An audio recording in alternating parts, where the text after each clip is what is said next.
The following has been paid for by the Pens World Order. Do you hear that, Pens fans? Do you hear that, Flyers fans? Do you hear that?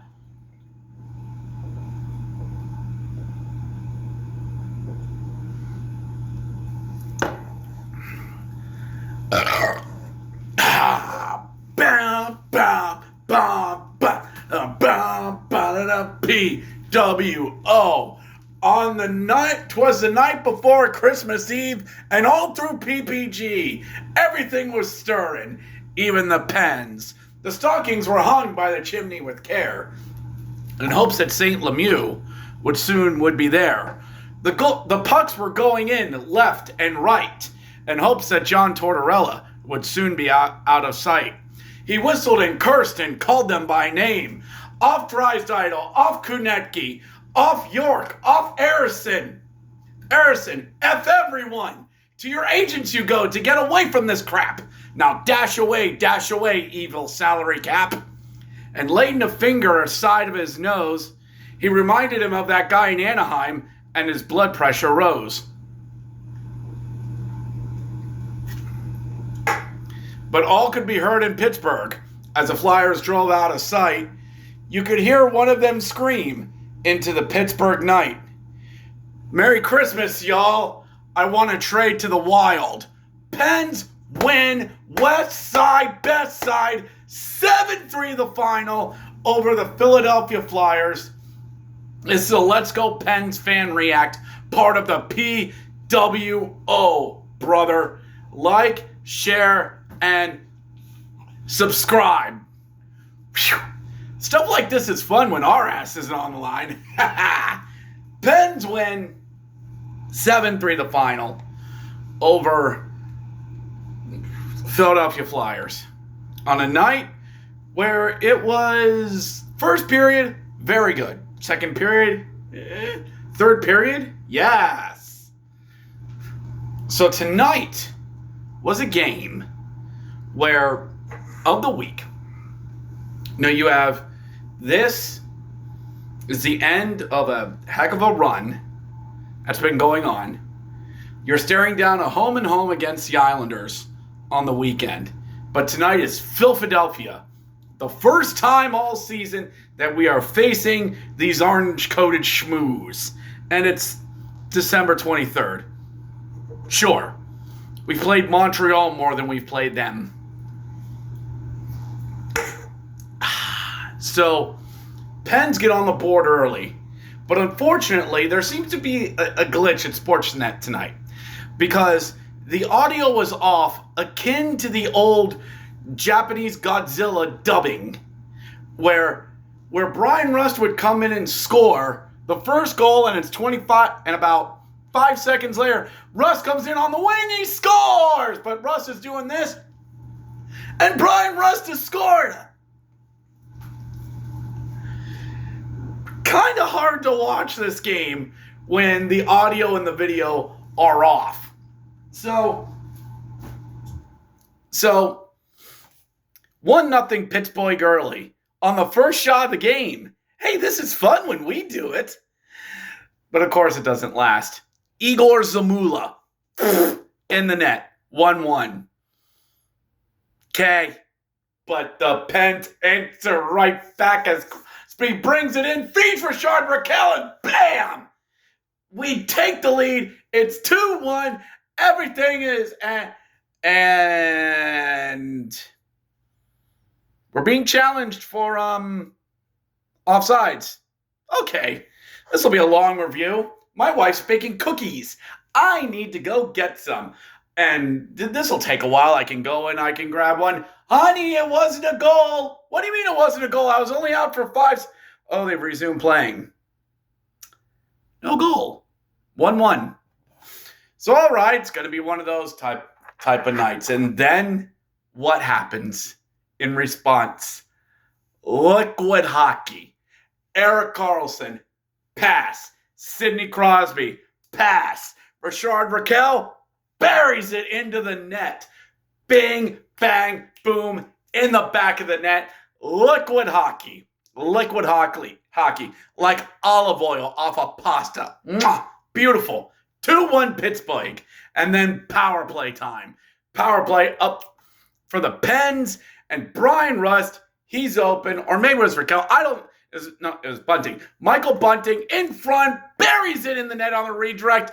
3-1 Pittsburgh. But are we done? No. Philip Tomasino in front. Don't care. Tomasino in the net. 4-1 after one. Yes. And I tell my one Flyers friend, hi, we're having fun over here. He just sends me a gift of Helga from Hey Arnold. Put a sock in it. Hey, you do the same to me. So, second period. And on the broadcast, which they finally fix, everything gets synced up. They bring Kyle Dubas on to talk about Penguins hockey, which, fine. Okay. Now, there were some people on social media who said they could hear him talk for hours. And he did very good. He was really good to talk to. I talked to him very briefly last season when I was up at Press Row in Hershey. Speaking of, really glad he brought up Hershey and Wilkes-Barre. He brought up Rutger McGorty, brought him up, and about the necessity to bring up the defense. And oh, look, the Flyers score. 4-2. Okay. Everything's fine.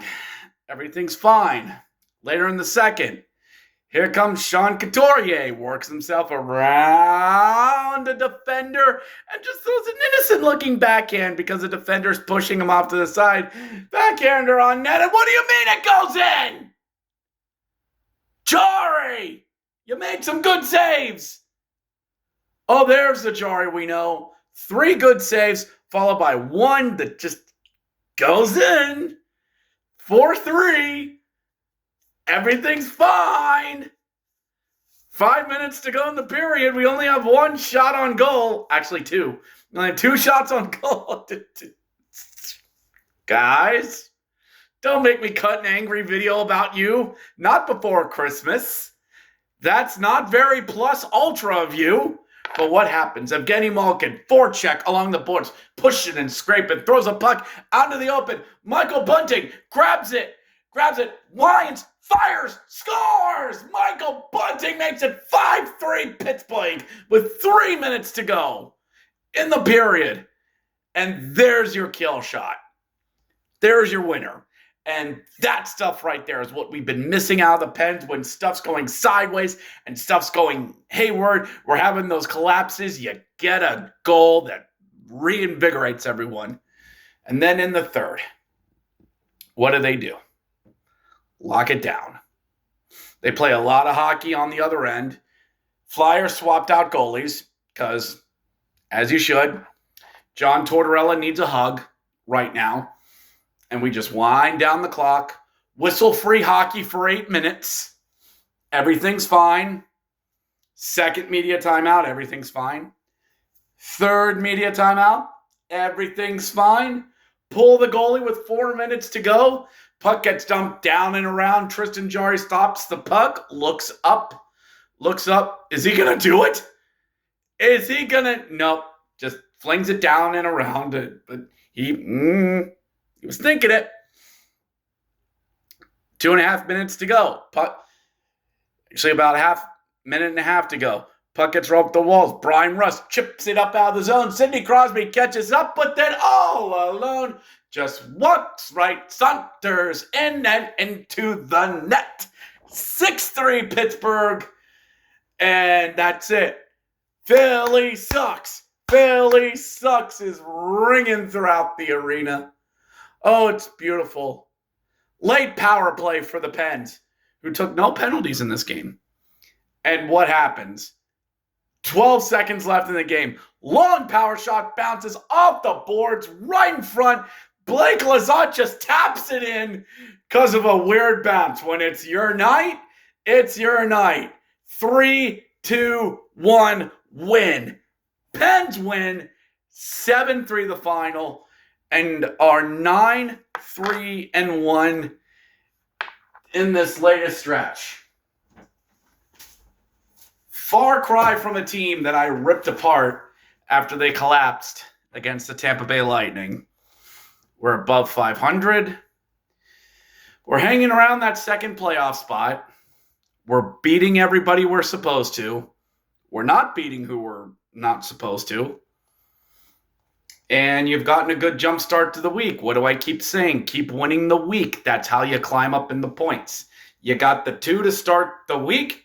Now, Saturday, you go to Long Island to take on a team that doesn't have much. We struggled against them earlier in the year. This is a home-and-home set. At minimum, you go 500. And you win the week. Or take both. I think this team is doable to do that.